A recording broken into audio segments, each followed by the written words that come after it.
The following may contain offensive language, adult humor, and or content that some viewers may find offensive. The views and opinions expressed by any one speaker does not explicitly or necessarily reflect or represent those of Mark Radulich or W2M Network. Please listen with caution, or don't listen at all.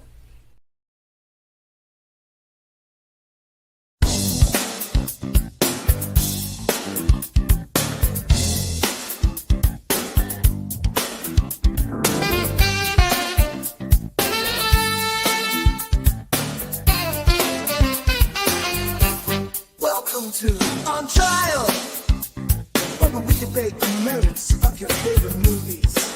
Hope you're ready, Hollywood, because you're on trial.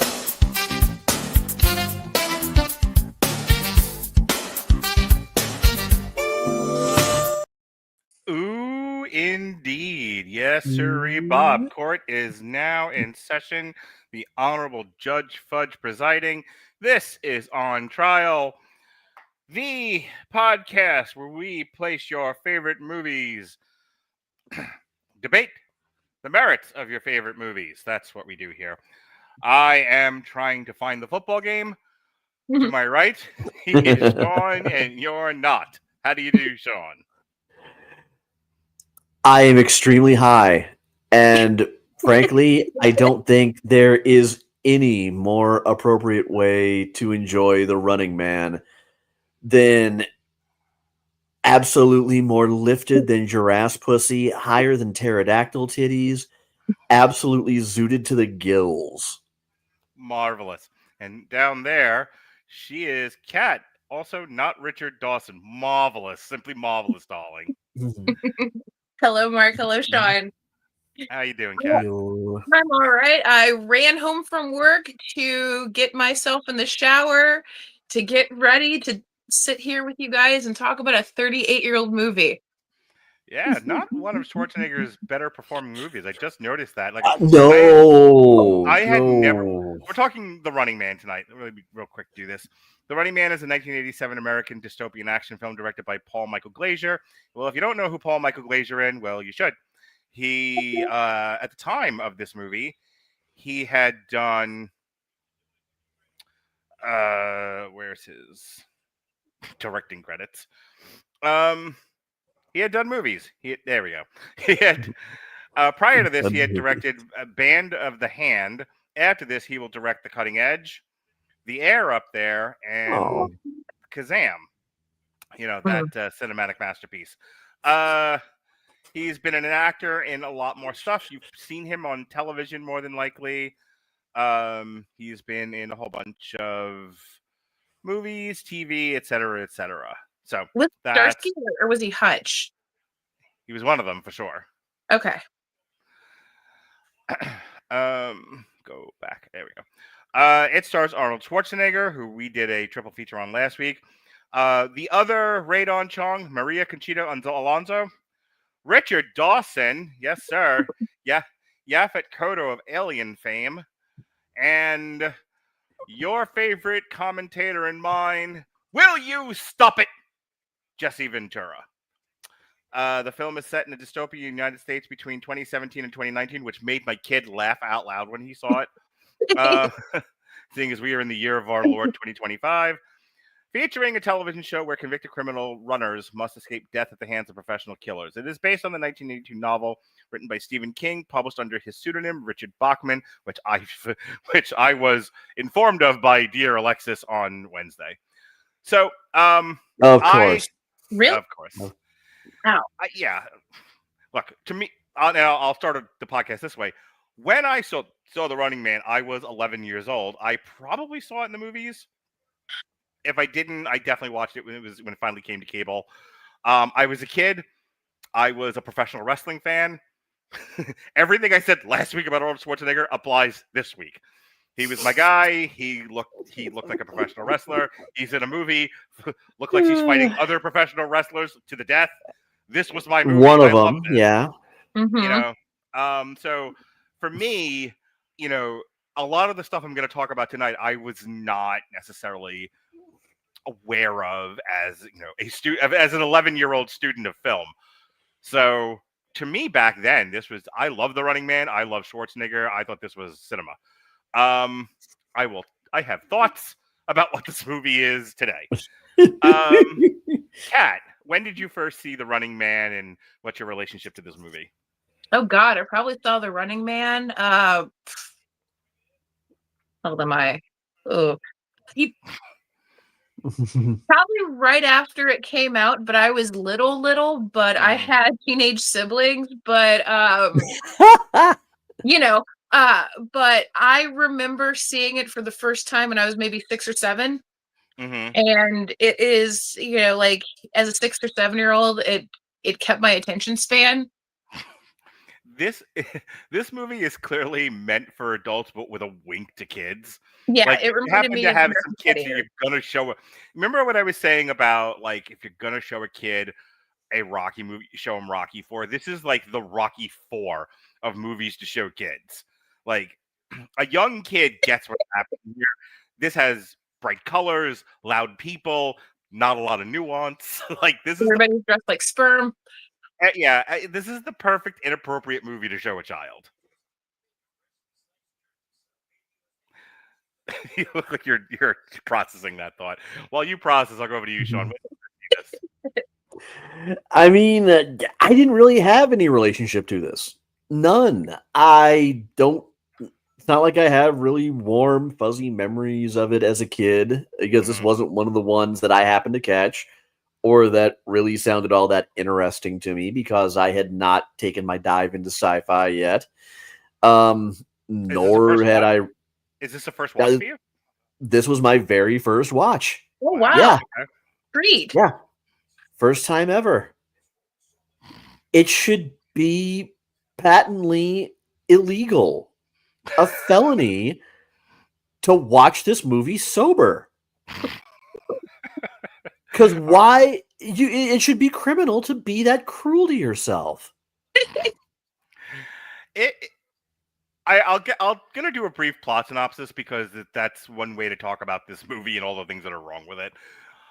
We start off. There is a scroll, but there is no real world building. They just drop you into Escape from LA, and you're in the chopper, because he had gotten to the chopper. Her dick. Thank you. My son gave me my son gave me the nerd laugh. I'm happy. So he's in the chopper, and there's a food riot going on, which they don't show you. And he reports to base. He's like, "There's a food riot down there. There's kids, there's women. What should we do?" And of course, the eye in the sky says, kill them all." And Ben Richards, who we don't know, have no clue who this guy is. We know he's Arnold Schwarzenegger. So So this is my first problem with this movie. Arnold Schwarzenegger really isn't playing a character. He's playing Arnold Schwarzenegger. And Arnold Schwarzenegger is like, "Well, I'm an actor. I'm an actor, and I'm a nice guy, and I own a Planet Hollywood, and I'm not going to kill women and children. What, are you crazy?" And the eye in the sky says, "Look, kill him now. Don't wait till you get home, or you're going to be in trouble." And he goes, "To hell with you." And so everybody in the chopper beats him up, because he doesn't have his spinach to get his strength just yet. So he goes to a prison camp, and that's where we meet the rest of the cast. And the rest of the cast are the rebels. And they break out of the camp, and so then we have to go meet the love interest of the show. So he and there's a familiar pattern with Schwarzenegger movies. It's not just the one-liners; it's the mild felonies he commits against women. So he breaks into poor María Conchita Alonso's apartment, because he thinks his brother's there. That's why he's there. And he's like, he's like, "This didn't really work with Radon Chong. Maybe it'll work with you. You're going to get me out of here, and we're going to escape to Cuba." And she's like, "Right." And she, like Radon Chong, gives him up immediately, because she's not dumb. And he gets put in the Running Man. And the Running Man is what will become TikTok. But it's we're gonna send you into this underground. Yes, we're gonna send you into this underground gauntlet. Street beefs. If you manage to get out of the gauntlet, you live, and we'll send you to an island somewhere. but you're more likely going to die because it's going to be you and toothpicks versus big burly wrestlers and like machine guns and other super weapons and Iron Man suits. So he kills them all because what's what he does. He's Arnold Schwarzenegger, him and his two lackeys. And so the movie has a plot. One of the lackeys goes, "Hey, in this underground gauntlet, there's also a satellite link. Wouldn't you know it?" And so he's like, "I'm going to use this thing to somehow broadcast footage because, this will work. Well, we're going to tell the people that the bad guys are bad, and then we'll win." And Arnold Schwarzenegger's like, "I think we should keep running from the murderers." And María Conchita Alonso is like, "I can't run as fast as the men, so I will stay with the nerdy guy." And that's what happens there. He dies. He dies. She's mildly sexually assaulted by Light Bright. And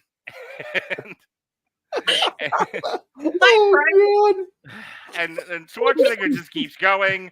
Eventually, Jesse Ventura does a face turn, and Richard Dawson says, "Listen, you've killed most of my people here. What if we let you kill people, and it'll be fine?" And he says, "No, I'm Arnold Schwarzenegger. I have to win, and I have to win by defeating you." So he says, "Fuck you."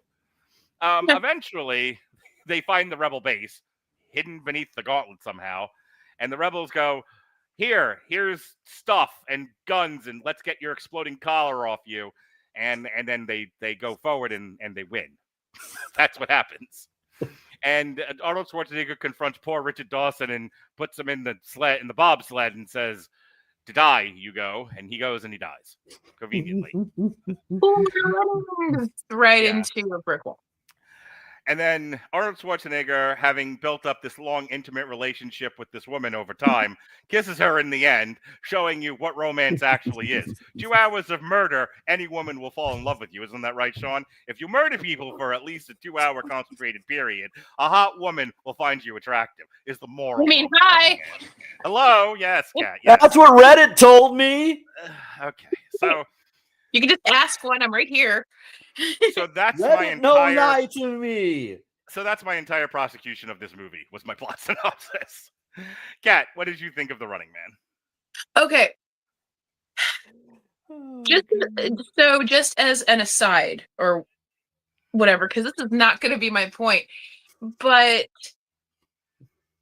can somebody educate my country bumpkin ass? Isn't this just the plot for Spartacus? So before you came on, I had told Sean that I was doing some preparatory legal work for this case. And my legal work for this case was I went to ChatGPT and I said, "Isn't the plot of this thing actually just Hogan's run through the Bobby Heenan Monster Factory from WrestleMania to WrestleMania 5? And ChatGPT never disagrees with me, Robert. So it said yes. And it laid out how this is akin to the Bobby Heenan Monster Factory Hogan run. If it's the same as Spartacus, I couldn't tell you. I believe you if you say it is. Okay. Can you tell that I've never seen the movie Spartacus with Tony Curtis? I'm just remembering the plot of the Sam Raimi show Blood and Sand from the early 2010s that was on Stars.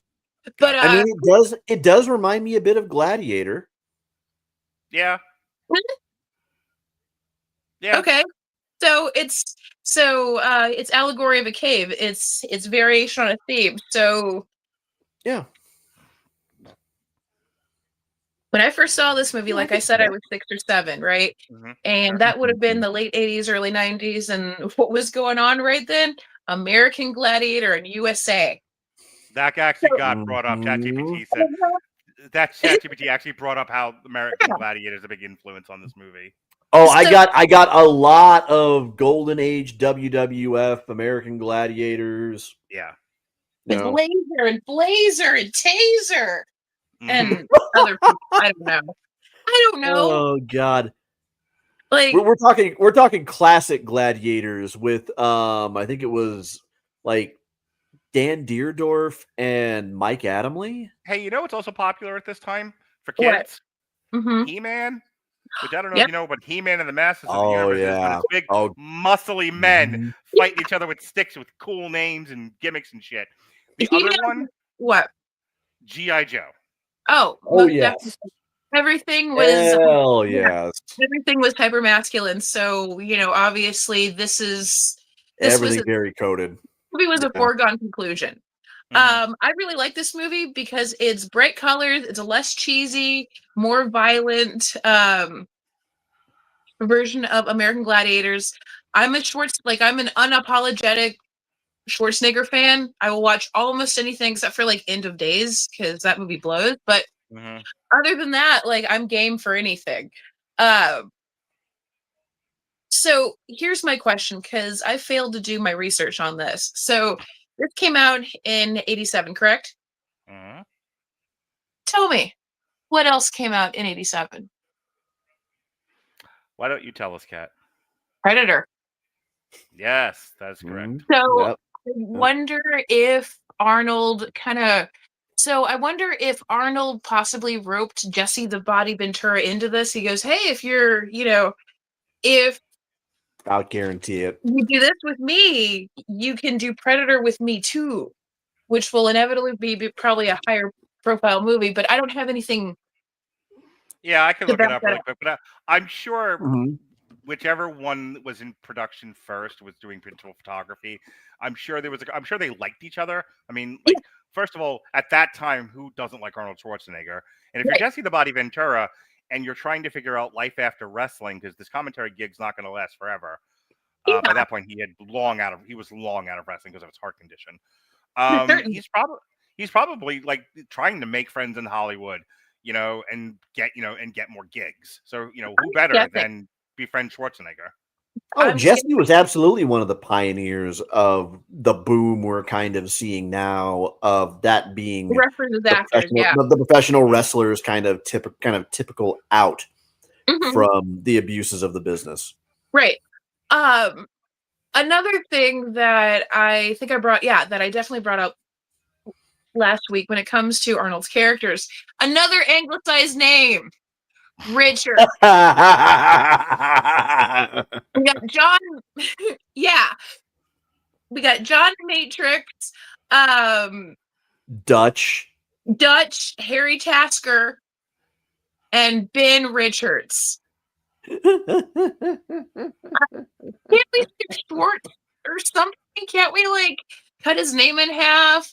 A Wildenstein, whatever. I don't know. But it's like, your last name's Richards. Okay. We'll go with that.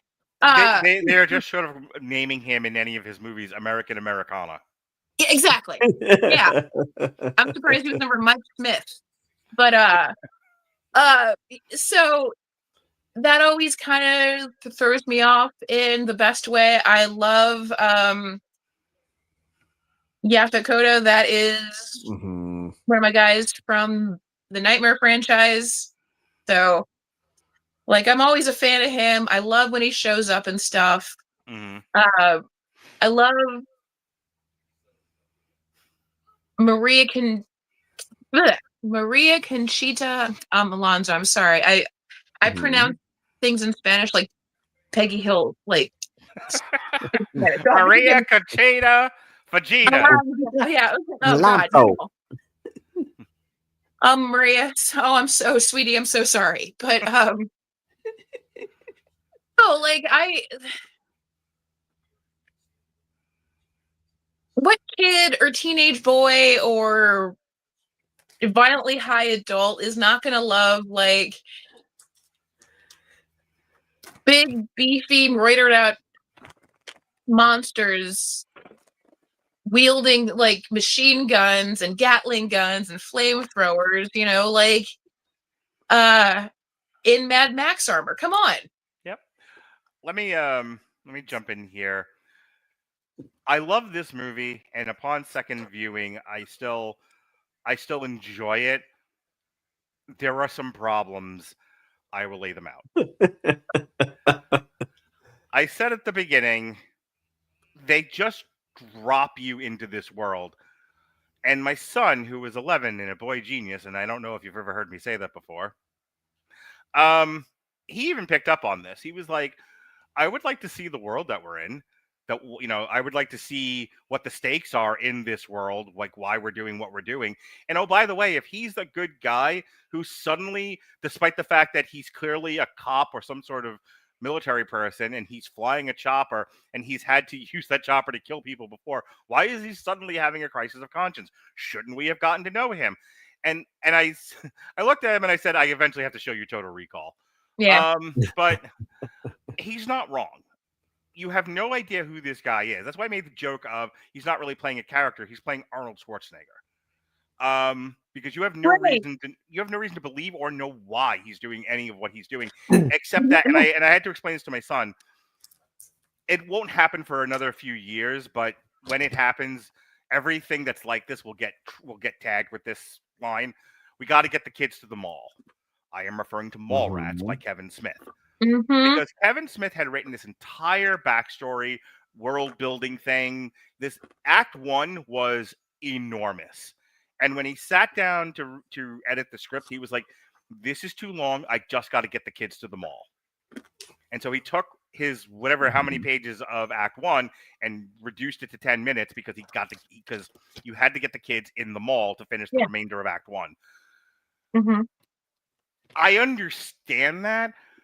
And Jonas and I talked about it. You don't need all of that stuff in the prison camp. You don't need all of that stuff with María Conchita Alonso. You could have. There were bits and pieces that you could have cut out of this movie so that you could A, do some world building, B, do some character building. Instead, why I make the wrestling comparison, and while it sounds goofy and funny, and I'm making a big funny deal of it, really rings true the more I talk about it, because again, there's no depth to this character. He's just a body who looks good and signals a lot. And we're going to watch, and all we're going to watch him do is fight colorful characters. The second problem I have with this movie, we talked last week about how John Matrix is a good dude. We spend the first 2 minutes while the credits are rolling of him signaling, I'm good guy. Me good guy. Treat daughter well. Daughter like me. By orders of logic, I am good guy because daughter like me. Great. We settled this with Commando last week. You have no reason to believe he's a good person in any part of this movie. And in fact, the entire sequence with María Conchita Alonso, he's kind of a shitty human being. Like, we're not, I mean, he doesn't, we can't even argue like with the True Lies thing. It's like, oh, he's messed up. He thinks his wife's cheating on him and this isn't great, but you can see, but he's brokenhearted and he's trying to figure it all out. No, here he's just an asshole. And I said it once, I've said it again. Your action movie should have an action hero worth rooting for. You are rooting for Arnold Schwarzenegger to beat the heels. You are not rooting for Ben Richards to survive the fucking Running Man, which is a major flaw of this movie. I'm going to stop there. Those are my two big issues with the structure of this movie and some of the plotting and lack of character development. I will pitch it over to you, Sean, because I have more to say, but I want to get you guys in on more of the conversation. So your thoughts. You know, I went into this knowing that this had been written by Stephen King, of course, under the Richard Bachman pseudonym. And I was kind of hopeful that maybe I was tuning in for something that I was going to find to be, you know, like, as naive as this sounds, like Blade Runner or something, in terms of being a really pointed, layered, thoughtful commentary. I thought this was going to be, you know, one of those really mesmerizing utopias. Jesus, no. I am guilty of thinking this movie was going to be something that it never had any delusions of being. I mean, and for this time in the 80s, that was a borderline blockbuster budget that it had. To be clear, What was It the has budget? a $27 million budget. Ooh. It made 38.1 in the US. So it made money, and I mean, in 80s money, that's not exactly a small amount. No, that's no small. That's no small potatoes. No, that's some firepower behind Arnie. And who boy, somebody wasn't aiming very well. Who made that man a gunner? Where did the money go? Where? Someone show me. Spandex unitards? I mean, I'll say this for Commando. Commando may not have had a much smarter plot than this one, but the action set pieces were at least memorable. There's nothing all that memorable about the action in this movie, except for how truly underwhelming it is if you're watching this after you've already watched Commando and Terminator. Yeah. And by the way, this came out the same year as Terminator. No, it did not. Or no, what was it? No, Terminator came out the year before, didn't it? No. Terminator was like came out- 85, 86? Nope. Terminator came out in 84. Predator 84, came out okay. in Even 7, sooner. along with the movie. Okay. This just feels like a downgrade in nearly every way, except for the cast really outperforms. Yeah, María cast- Conchita Alonso was outstanding, served her role very well. Richard Dawson, depending on what you actually believe about the stories about the man, wasn't really acting so much as maybe just narrating his Perfect Tuesday. He is the best part of that movie, bar none. Yeah. Oh, without a doubt, and no question. Yaphet Kotto just kind of elevates whatever he's in.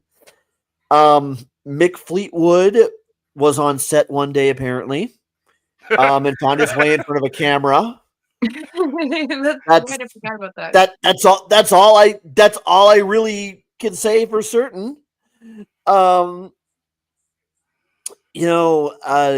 Jesse obviously was showing signs of being kind of the prototype of the wrestler that actually kind of really got this acting and took it to heart that we'd eventually get with the likes of, John Cena, Batista, to an only more recent extent, Dwayne Johnson.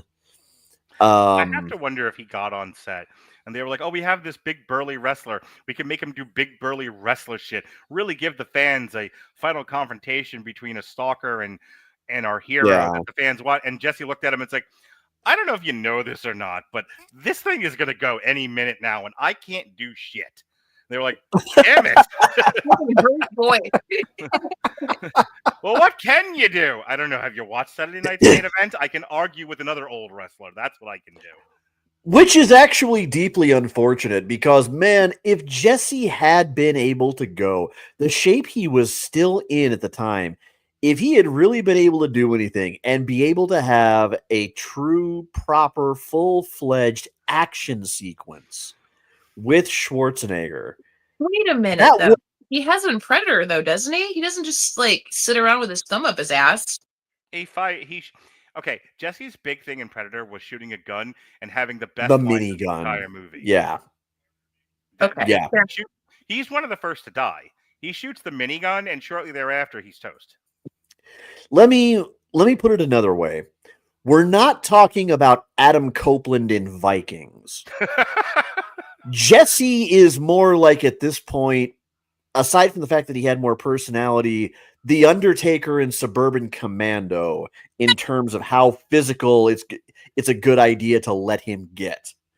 But fortunately, Jesse also knew what he did well, and he really made the most out of what limited screen time he got. All credit where it's due.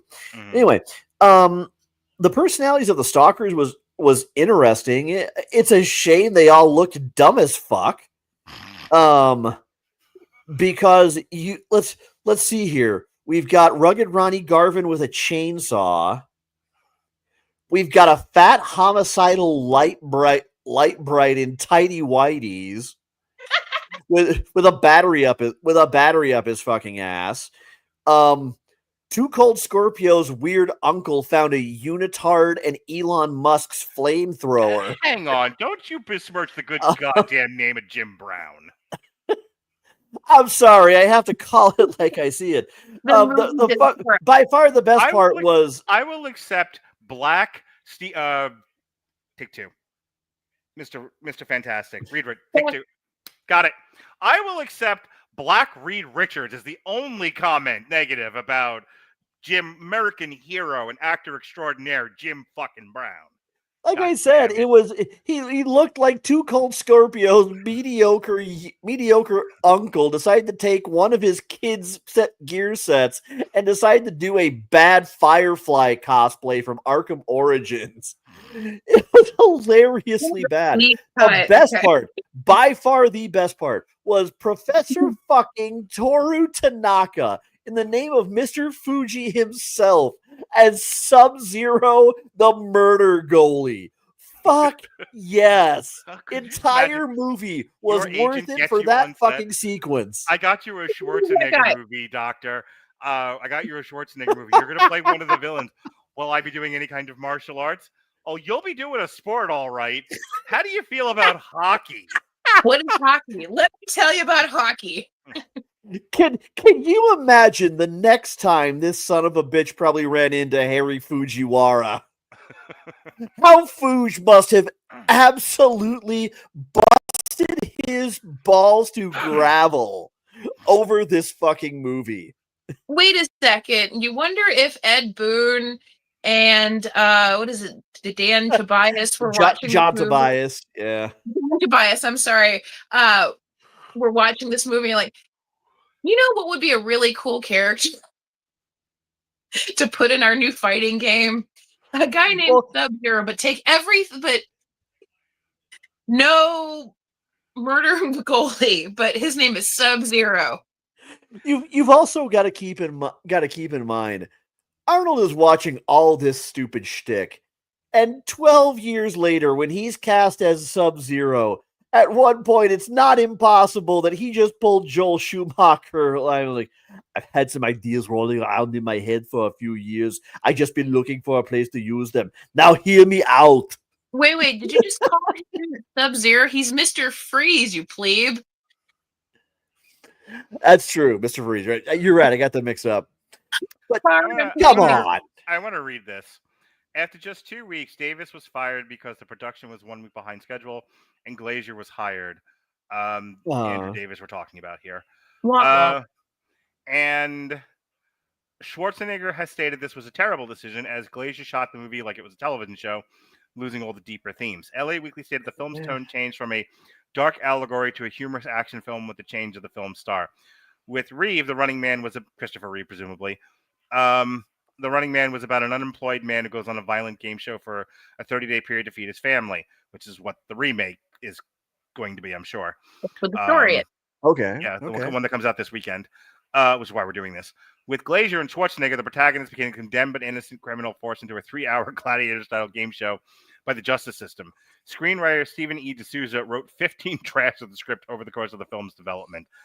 Yeah, I can see where by the end of this, they were like, we don't give a fuck about the actual story. It is the barest resemblance to the original story. This is a vehicle for Schwarzenegger to do Schwarzenegger shit, which is my next thing I want to bring up. But that Reeve movie sounds so much better. Yes, it'll be great this weekend when you see it with the new guy who's Can I bring a rebuttal to your first point to the table, please? Yeah, please go ahead. Okay. So,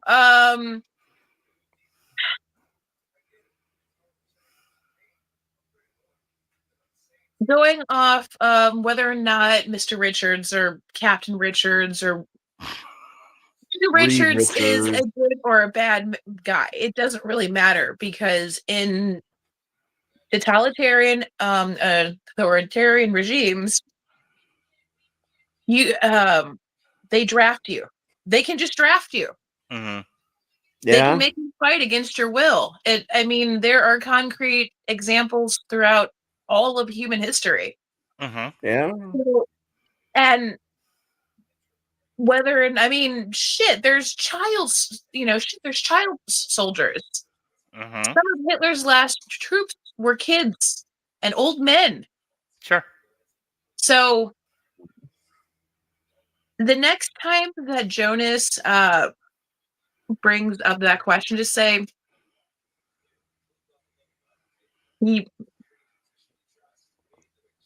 more likely than not, he didn't have a choice. Does not make him a good or a bad person, just make him a person. I don't dispute your point you're making. As an audience member, we have to have more of a. They're lucky they got Schwarzenegger, because had this been like No Name McGee, had this been Sean, had they cast Sean in The Running Man in 1987, what am I catching strays for? And there, you don't want to be the Running Man? Okay. You were just a guy that got picked out of a hat. Let's pretend it's Yaphet Kotto, and they cast Yaphet Kotto as Ben Richards. Okay, while we all may love a good Yaphet Kotto movie, most of the universe may or may not have remembered him from Alien. Right. So he's not bringing in a fan base of people already into him as a hero and willing to cheer him on, no matter how shitty he is. This is why I made the Hulk Hogan comparison, because Sean will know. Sean will back me up on this. Hogan, despite being a hero, despite he's a real American, he fights for every man, was a shitty human being. And I don't mean like in real life.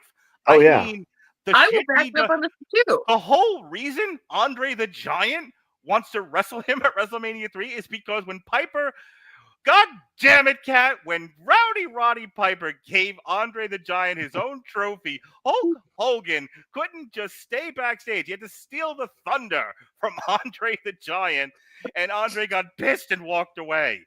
And I could count on both hands so many incidents of Hulk Hogan being a shitty human being. I mean, when Mr. T broke Roddy Piper's reversed it. When Roddy Piper broke Mr. T's ribs, right? Mm-hmm.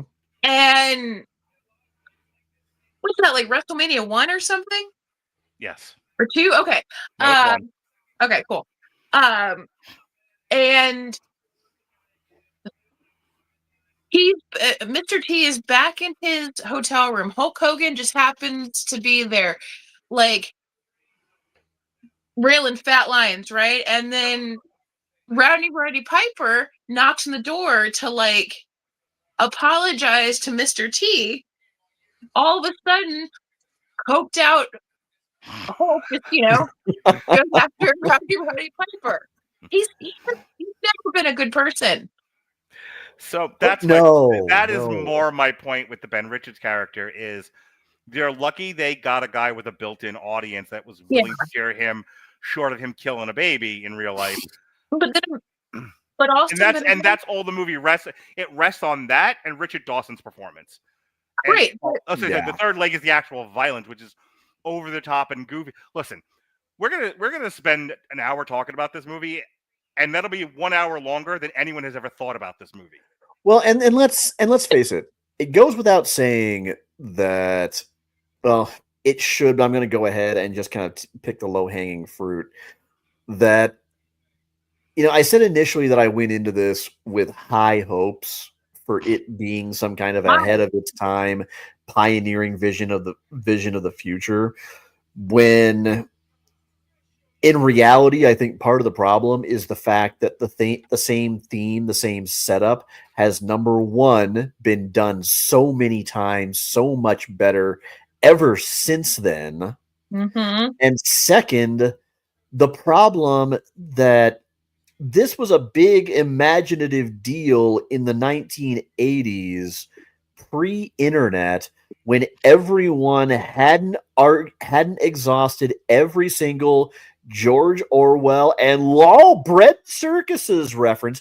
By the way, yeah, that one's hella original. Please mine some new material. That they could to describe the hellscape in which we now exist, that, this just isn't shocking anymore, because we've not only seen all of this done so much better in a fictitious space, but we've also seen it so much worse in the reality we now kind of wallow in every single day. At one point, I have to admit, the thought occurred to me, Jesus Christ, this sport would absolutely break FanDuel. Isn't there And a it would. Isn't there a Squid Games reality show? They just yelled yes from behind the screen. Right. Yeah, kind of. Okay, I got it. Thank you. It's kind of from the same mentality as people who took Quidditch and decided to make a real game of it. Except Netflix did it and pointed cameras at it. Yeah. Or the Rutger Hauer movie Salute of the Jugger. So because that's a real sport. I would even go so far as to say, and by all means, call me out on this if you want to. I readily admit this might be the THC talking. It's almost like this movie has kind of little hints of Mr. Beast on human history's worst acid trip. If you want to see a good version of this movie before you go see The Running Man this weekend, which I can't tell you if it's good or bad or not, I haven't seen it yet. Last year, Jackpot with Awkwafina and John Cena. So we watched it as part of our... Was Jackpot good? Yeah, I'm getting there. We watched it as...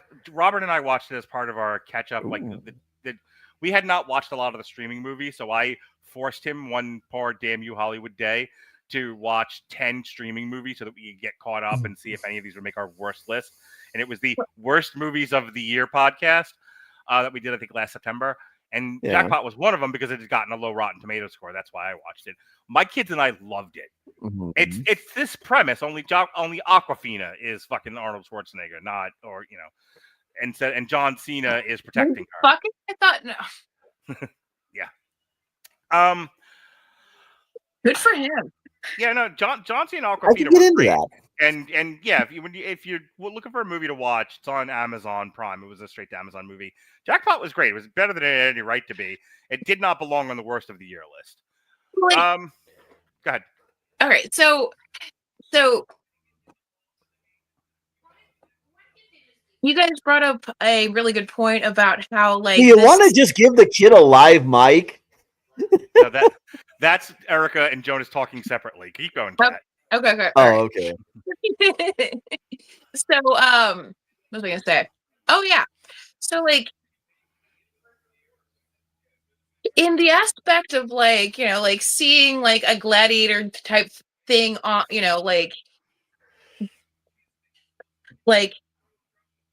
in front of a live audience. I mean, this is a tale as old as time. People used to go to executions. Yes. And take souvenirs and lynchings and the gladiator days of the Roman Empire. This is not a new concept, just somebody decided to point a camera at it. You actually make a really good, and when I say good, I mean tale as old as time. I mean somber and disappointing point about something, and that is the fact that we think of lynching so much as being carried out as truly vicious hate crimes, which they are, make no mistake. But I think we really kind of gloss a little bit too much over the fact that they were also a form of entertainment. Yeah, I mean, they used to sell postcards. Yeah. Of lynchings, and there were postcards. If you guys feel like getting sad and angry, look that shit up. Yeah. It would have been nice if the movie talked about that. So, so here's the thing. Yeah. I'm not debating the merits of what the movie might have been about. The problem is the movie doesn't do a good job of that. No, The movie wants to hurry up and get Schwarzenegger into the fucking thing. And the only reason why he doesn't get there faster is because they needed to spend more time than necessary with him and María Conchita Alonso doing a domestic violence. Wouldn't it be cool if the first shot was him about ready to go on and that garage door thing rises and he's in the arena? That'd be great. And do the setup and flashback? Yeah, it's I bet you're wondering what? I bet you're wondering how I got myself into this. That's me.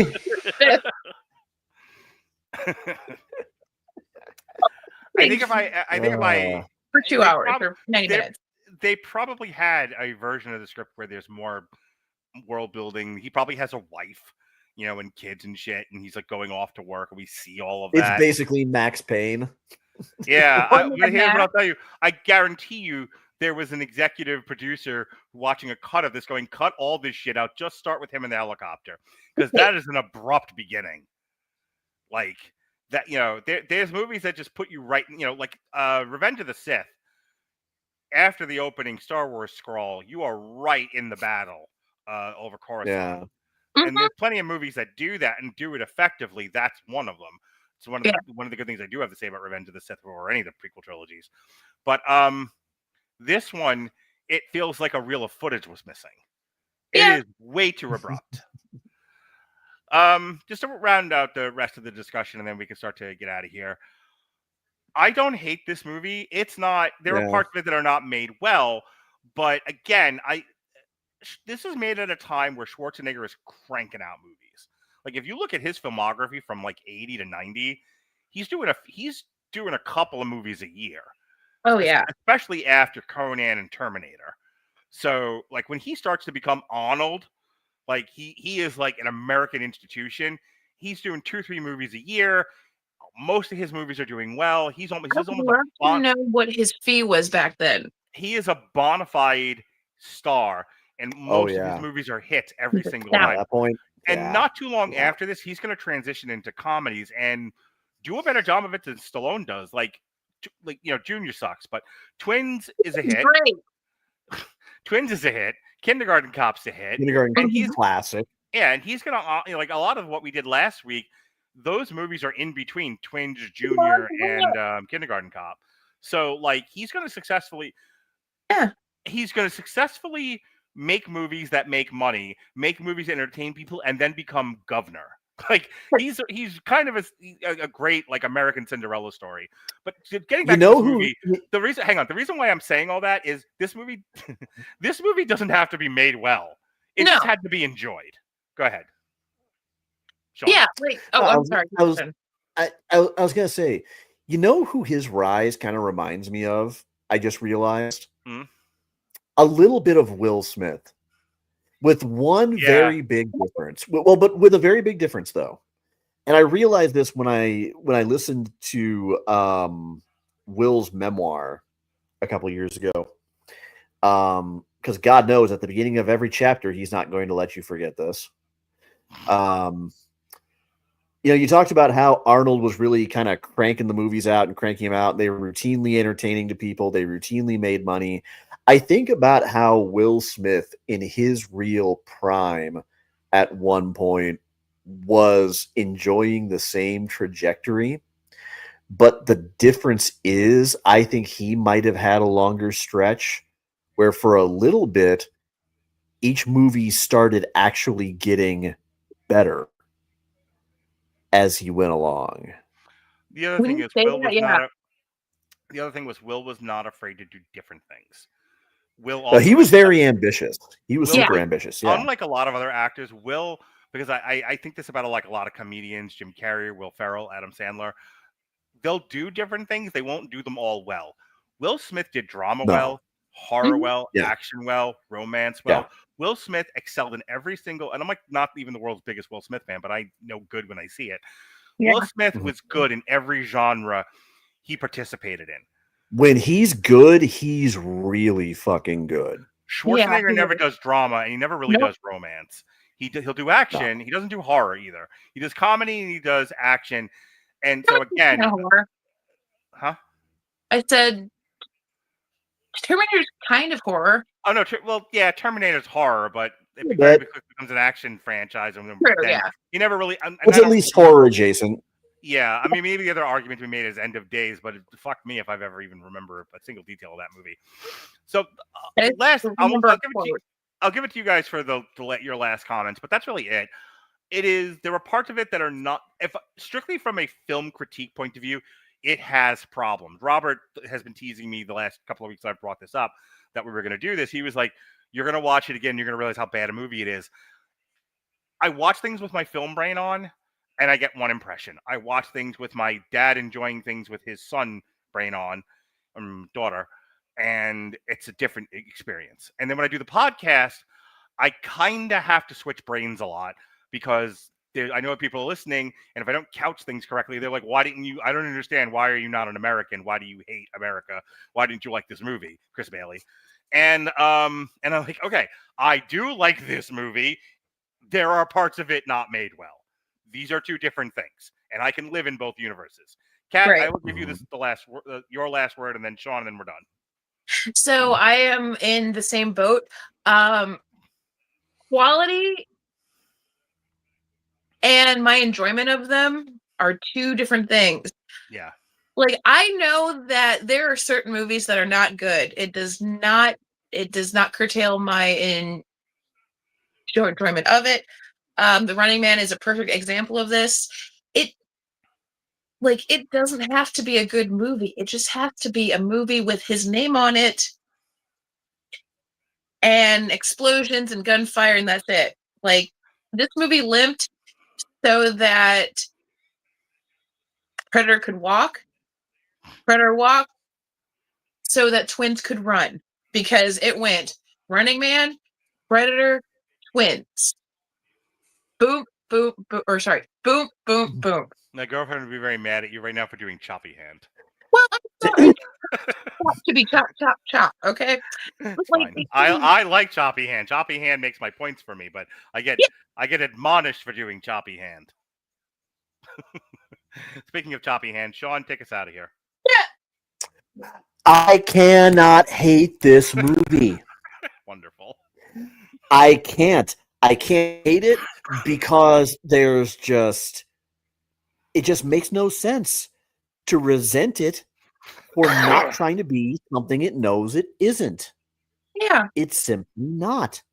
It's a movie that abandons kind of all pretense, and in its own way, kind of like The Shining, it kind of makes that work, diverging that much from King's original story.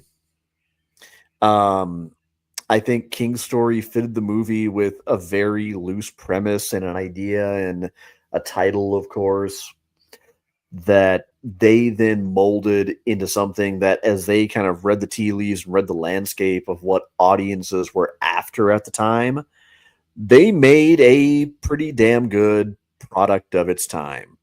And it's also fair to keep in mind that when I say that I would prefer that I would love to watch a version of The Running Man that hews closer to the original story the way Mark described it, I'm saying that as personally what I like to think a fairly thoughtful, introspective person who really appreciates the idea of horror and speculative fiction as being not just kind of a window we are, but possibly a portal into where, if we continue our trajectory, we might be.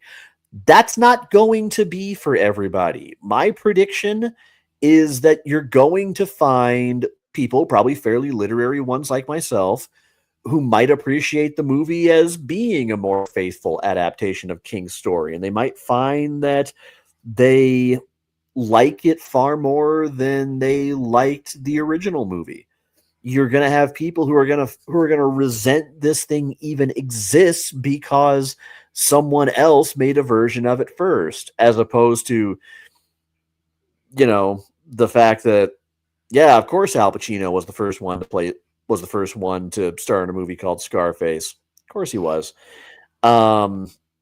Plenty of this shit is adaptation and remake, but they just don't like that it exists in the same space as their sacred cow. So I think it could ultimately, unless it proves to be something really, really special like it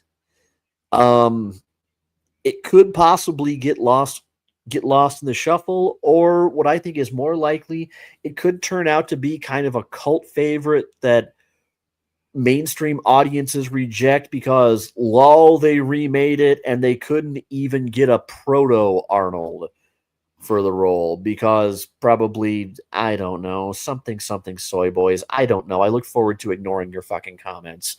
But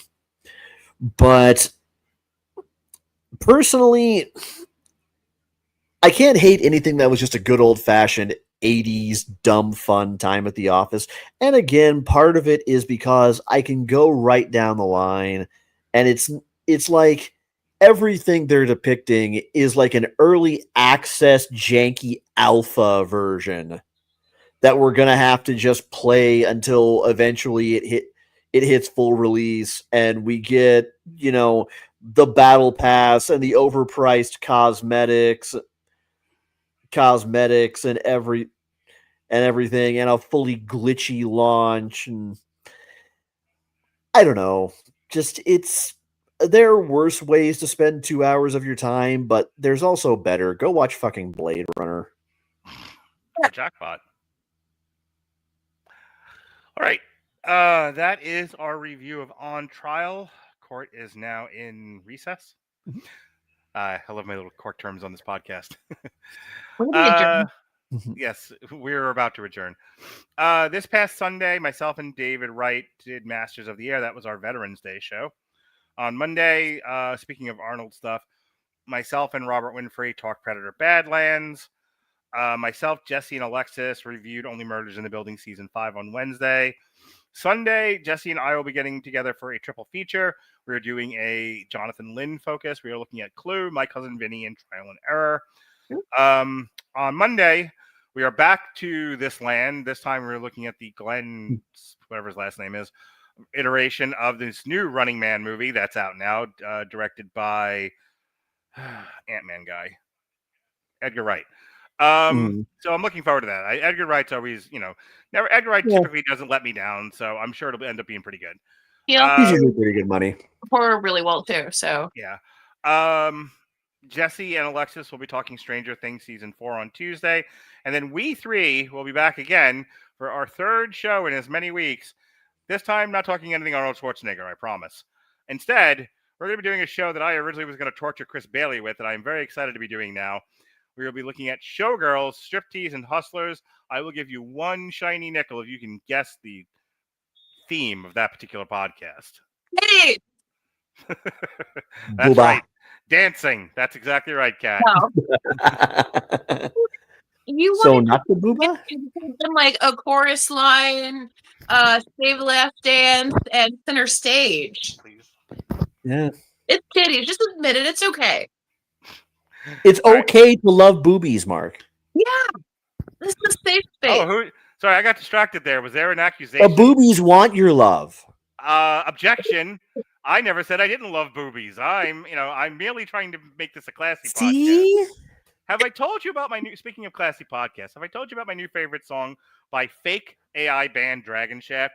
It's called, and I quote, it's called, I Spit on Your Meat. Now, the chorus of this landmark in music history created by artificial intelligence, our new Lord and Savior, is I'll fucking spit on your meat, John Comer. And then, because I'm not done, I will use my feet. The actual line is I will spit on your meat and then I'll use my feet. And let me tell you how this song... One of these days, you're going to... I have had that song stuck in my head since I found it. It's okay. I've had you're barking up the wrong bitch, and you gotta quit jizzing in the hot tub in my head for almost 2 years. I will raise that to another band vinyl song called Gently Up My Shitta. I raise you. Okay. I see you gently up my shitter. Yes. And I raise you. I glued my balls to my butthole again. I hear what you're saying, Kat. But let me ask you this. So have you heard a little ditty called One in My Mouth and Two in My Ass? All right, I hear one this in is my the best mouth. moment of my life. It's like... Oh, I'm so sorry. Wait for the 1 in my mouth and 2 in my ass. Yes. And I raise you. I hate you and I always piss in your tea. Wonderful. While I would like to spend the next hour doing this with you, this is the best thing I've ever done in the history of podcasting, short of making Jesse take the BDSM quiz. True story, by the way. Sean's dying. Literally dying. We've killed Sean, and that's not fair to his partner. So, Sean, when you can catch your breath, why don't you tell us where you'll be twitching and shouting and spitting on meat? Because you don't just need a legal team, you need the Eagle team. Link is not in the description. On the other hand, if you're really desperate for a good time, my Twitch and my Instagram and my threads are all at Comer Codex, and my Fet Life is Mr. Crackhorn, Crackhorn. Wonderful. And Kat, go my minions. Enjoy my dick. Oh boy. If I had a nickel. Dick pics on your Fet, I've checked. What'd you say? There's no dick pics that I could find. None? None. No, there's several on there. Okay, all right. Well, I am under my government name, Kathleen Benton Scott, on Facebook. I am on Instagram under Kitty Benton. I have a movie on Trauma Now called Christmas Chaos. First month free, $4.99 each subsequent month. I will be back on the podcast next week discussing 3 titty movies. Movies. Showgirl, Striptease Hustlers. And on December 11th, we will be discussing my trauma movie, Christmas Chaos. That's right. And we will have the director on it, my partner, Nicholas Howard. That's pretty much all for me. I am really bad at social media. We're both trying to get better. Kat and I are both pushing each other to get better at it. I'm good at it. Well, folks, for Kat, for Sean, I would like to take drugs and go to bed. Be well. Join us. And behave. Google.